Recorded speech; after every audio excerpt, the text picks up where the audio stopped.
Jadi telah hadir di studio bersama kami di Kementerian Komunikasi dan Informasi, Pak Gatot Dewa Broto. Selamat pagi Pak Gatot. Selamat pagi. Selamat siang Pak Gatot. Selamat siang. Pak Gatot, ini kita berbicara mengenai internet. Nah, ini kok kesannya Indonesia ini peringkat 2 terbawah. Seburuk itukah kecepatan internet Indonesia kita? Lebih baik tidak kami bantah ya. Memang kami akui. Jadi lelet, tetapi satu persatu dulu. Jadi Akamai ini kan bukan yang pertama kali membuat peringkat seperti itu. Ya. Belum lama ini juga sempat bikin geger karena Indonesia di peringkat pertama untuk yang sering melakukan cyber attack. Awalnya kami kaget, tapi setelah kami lihat internal sendiri, oh ternyata Indonesia itu juga peringkat pertama yang diserang menjadi objeknya, tapi juga yang pertama menjadi subjeknya. Nah, kembali ke masalah ini. Tapi kalau Indonesia kemudian dianggap lelet banget dibandingkan misalnya Korea, Singapura, Hong Kong dan lain sebagainya, ya itu nggak bisa apple to apple.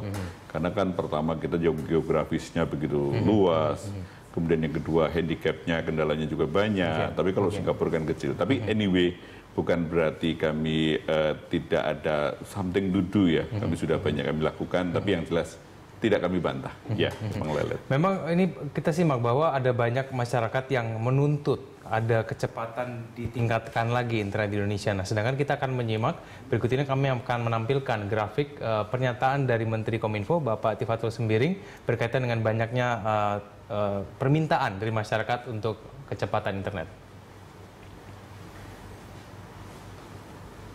Ini adalah tweet dari Pak Tifatul Sembiring berkaitan dengan tuntutan untuk menaikkan kecepatan internet. Setelah membaca dan menyimak baik-baik masukan ini tips Budiman mengenai internet, saya coba jelaskan sebagai berikut.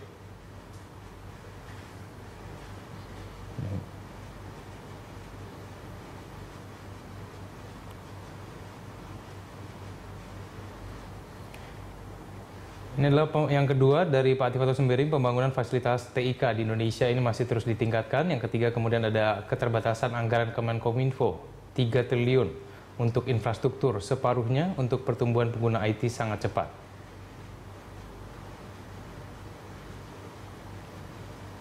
Kemudian selanjutnya ini ada pemerataan fasilitas IT, blank spot seluler, sisa 6% wilayah Papua. Seluruh desa Indonesia sudah ada telepon, tiap kecamatan ada internet.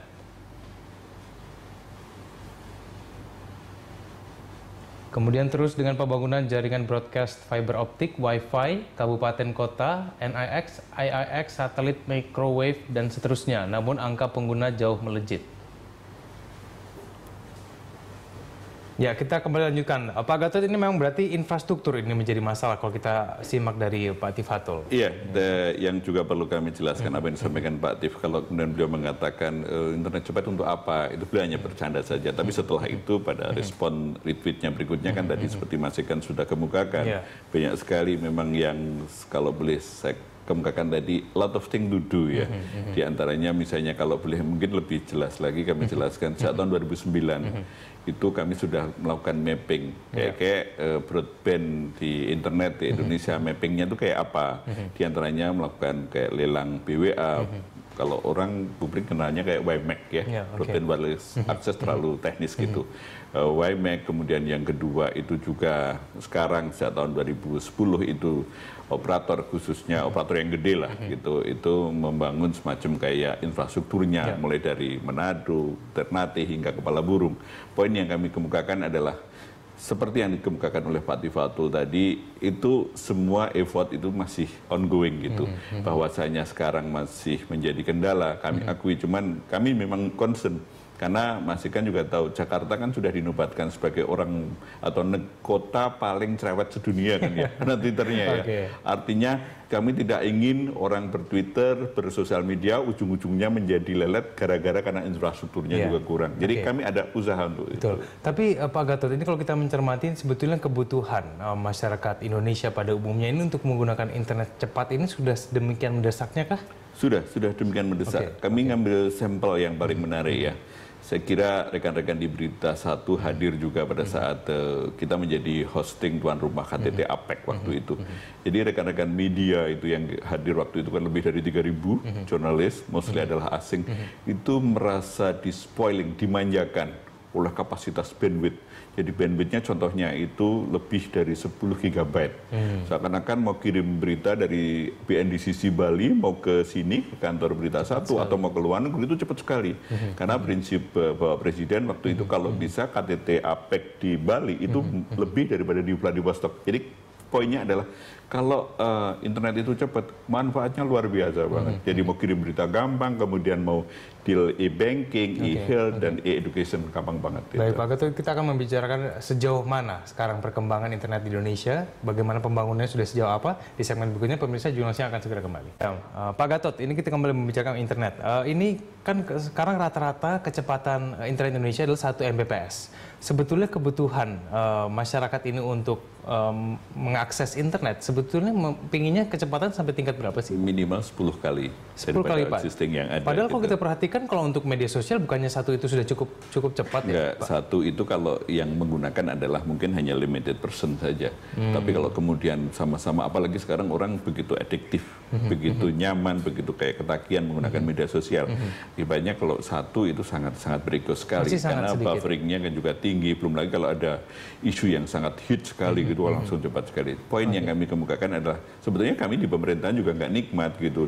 Dikit-dikit mau misalnya mau tayangan, mau kita mau e-government, e-health, apapun juga agak susah. Tetapi kami katakan bahwa effort itu masih terus berlangsung gitu. Kalau ditanya kemudian apakah kapan itu realisasi bisa dilakukan, ya harapannya cepat mungkin. Contohnya kayak di sinilah. Kami ngambil analogi ya gitu. Kalau tadi Mas Egan mengatakan misalnya 1 Mbps apa bisa. Sama dengan jalan tol. Jalan tol itu lebarnya kan cuma segitu-segitu. Tiba-tiba semua tumpek blek buat. Jadi kan macet kan.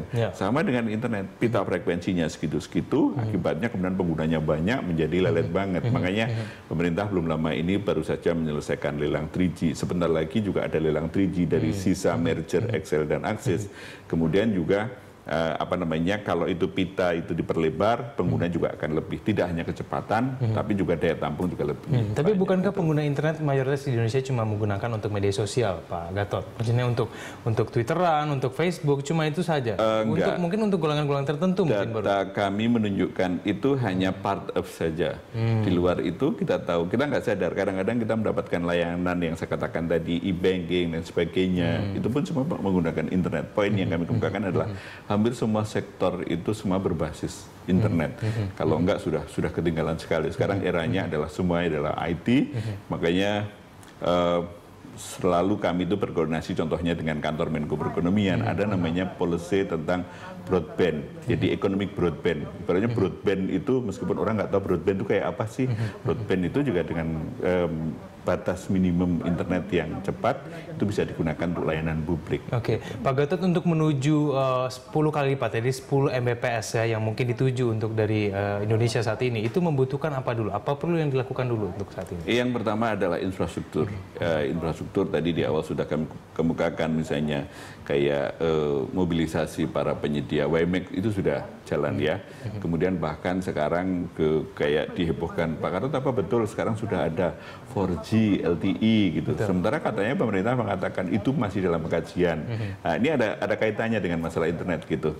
Jadi 4G LTE yang ada seperti yang dilakukan oleh First Media di sini gitu. Internet itu juga itu adalah melalui frekuensi 2,3. Tetapi ada satu lagi mungkin yang lebih populer itu 4G dan LTE di 1800 ya. Poin yang kami ingin kemukakan adalah berbagai cara kami lakukan. Pertama tadi infrastruktur, kemudian pembenahan. Nah, ini satu hal juga. Kami juga terima kasih pada Berita Satu kesempatan ini juga menghimbau pada masyarakat. Saya nggak tahu apakah Mas Egan kalau di rumah sering terganggu nggak sedang mau download, tiba-tiba lama banget. Itu tidak semata-mata salah operator. Bisa juga salah tetangga kanan kiri kita karena menggunakan repeater itu. Jadi repeater akibatnya karena sangat powerful dan Mas Egan atau saya pun juga kadang-kadang terganggu. Ya, tapi sampai sekarang kita sudah sampai di titik mana, Pak Gatot, untuk bisa mencapai 10 Mbps itu masih jauhkah kita? Enggak. Jadi taruhlah kalau misalnya sebentar lagi infrastruktur yang dibangun oleh Telkom itu tercover, gitu, broadband through Asia-nya tercover, kemudian palaparingnya pemerintah juga tercover, kemudian ada di desa juga tercover. Itu insya Allah sekarang kita sudah pada tahap misalnya di belum middle tapi di 4 Mbps itu bisa tercapai di akhir tahun 2014 gitu. Oke, tapi kita masih terendah kedua ya kalau dilihat dari peringkat dunia. Baiklah Pak Gatot, ini kemudian persoalan apa yang muncul ketika Indonesia ingin meningkatkan kecepatan sampai 10 Mbps ini apa sebetulnya? Pertama tadi infrastruktur ya. Kemudian apa yang kami sebut sebagai equal penetration. Jadi tidak hanya semua itu di Jawa, Sumatera. Pernah ada ini jokes yang tapi cukup menyindir kami dan para operator. Waktu itu operator khususnya para ISP atau para penyelenggara internet ditanya, kenapa sih di tarif internet masih mahal gitu. Itu adalah sekitar tahun 2007 ya. Oh iya Pak, infrastrukturnya karena kurang. Kami balik, apa sih kurangnya di Jakarta itu, apa sih kurangnya di Jawa, ibaratnya jalan Gatot-Subroto, Sudirman, Tamrin, itu kalau digali, itu di bawahnya tuh tumpuk-tumpuk gitu ya, antara infrastruktur satu operator dengan operator yang lain. Jadi kesimpulannya adalah kalau semua itu bertumbuh di Jawa, itu nggak bisa, tetapi beda kalau di seluruh daerah itu sudah merata, sehingga semua itu istilahnya itu tidak ada cross subsidi ya, semua sama, itu satu. Kemudian yang kedua harus ada kejelasan. Tiap-tiap operator itu mereka itu selalu rutin harus menyampaikan kepada kami roadmap-nya. Kira-kira itu yang Anda prioritaskan di mana saja. Kan ada beberapa operator tertentu mereka prioritas hanya, oh ini ada pembangunan real estate atau properti daerah tertentu. Kemudian bandwidth-nya, broadband-nya kemudian semua diserahkan di situ. Sementara masyarakat yang biasa-biasa tidak mendapatkan. Nah ini mereka lapor pada kami. Dan yang ketiga yang tidak kalah pentingnya adalah ya kami intinya itu melakukan edukasi kepada publik bahwa Anda ini tidak semata-mata menggunakan, tapi sharingnya itu harus juga sangat representatif. Oke, tapi kalau kita berbicara mengenai luar negeri, ini sebetulnya kemajuan teknologi informasi di luar negeri ini sudah sejauh apa sih Pak Gatot? Karena saya tahu ini Korea Selatan bahkan sudah mengembangkan 5G nih, 5G nih. Nah Indonesia kan masih 3G juga masih kadang-kadang naik turun sinyalnya. Ini bagaimana? Iya, jadi betul. Jadi kita kalau boleh berbangga untuk 3G itu sebetulnya tahun 2006 itu pertama kalinya di Asia Tenggara. Bahkan negara-negara seperti Filipina, Thailand itu belajar dari kita. Tapi ternyata malah mereka yang kemudian menjadi leading daripada Indonesia. Jadi poinnya adalah ternyata memang kayak di 3G memang kami akui belum seperti yang kami harapkan gitu. Itulah sebabnya di 2G-nya di 1800 yang kami katakan tadi saat ini sedang dikaji untuk the next itu menjadi 4G gitu. Jadi kalau 4G ya itu contohnya rekan-rekan media itu juga diantaranya yang sangat diuntungkan. Jadi kalau misalnya ada live secara langsung dari istana, dari mana gitu, berita satu atau TV manapun, itu tidak perlu membawa OB-fan yang gede banget itu SNG, tapi cukup kayak kotak gitu, isinya di situ ada mastering dengan LTE, live dari istana, live dari manapun itu bisa disampaikan dengan baik. Jadi kalau LTE tadi yang dikatakan, oke lah, kami nggak bicara tentang 5G dulu ya. Kalau 4G itu bisa bagus, itu tidak hanya industri telekomunikasi, tapi industri broadcasting juga akan diuntungkan. Tapi arah ke situ sudah, dan harapannya di tahun ini minimal regulasinya. Semua itu kan awalnya dari regulasi.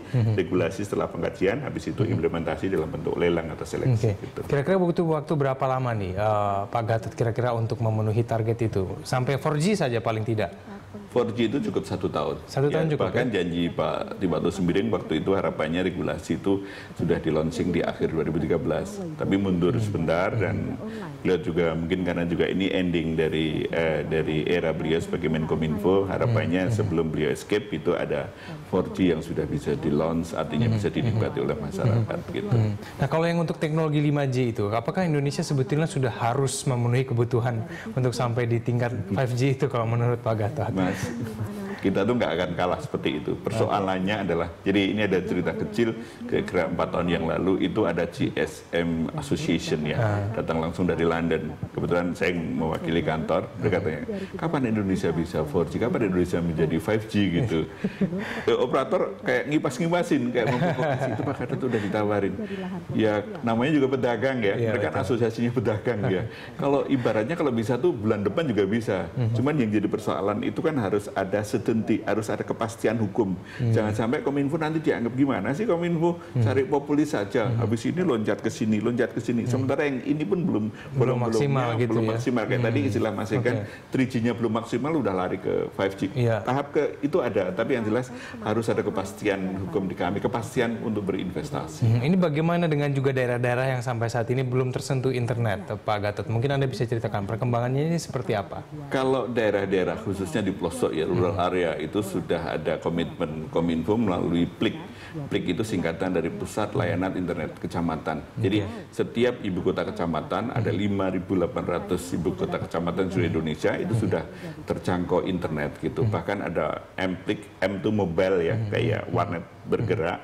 Dan mereka tarifnya juga harus di bawah tarif normal dari misalnya warnet yang ada. Jadi mereka sudah dibangun. Cuman saja memang kapasitasnya jangan dibayangkan nanti dari sana kemudian dengan kapasitas yang tinggi, tidak. Tapi minimal mereka sudah bisa mengakses untuk kebutuhan pertanian, perikanan dan lain sebagainya. Nah di luar itu operator lah yang secara komersial mereka masuk merampas sendiri. Jadi kami tidak memaksa operator untuk masuk ke rural karena mereka sudah membayar PNBP-nya, pendapatan negara bukan pajak, pada pemerintah. Yeah. Nah berarti apakah gebrakan dan juga prioritas dari Kominfo sendiri untuk kedepannya itu adalah untuk menguatkan jaringan ini sampai mungkin targetnya 5G itu, atau mungkin memperluas jaringan internet supaya diterima oleh seluruh masyarakat Indonesia? Saya kira kalau 5G ini belum tahun ini ya. Yang penting adalah penetrasi dulu, perluasan penetrasi. Kalau itu sudah, baru kita bicara untuk the next-nya. Karena orang akan mencibir, ini saja penetrasinya belum bagus, kalau sudah lari ke 5G. Gitu. Baik. Kita harapkan semoga masyarakat Indonesia bisa menikmati internet secepat mungkin. Terima kasih Pak Gatot telah bergabung bersama kami. Selamat siang Pak Gatot.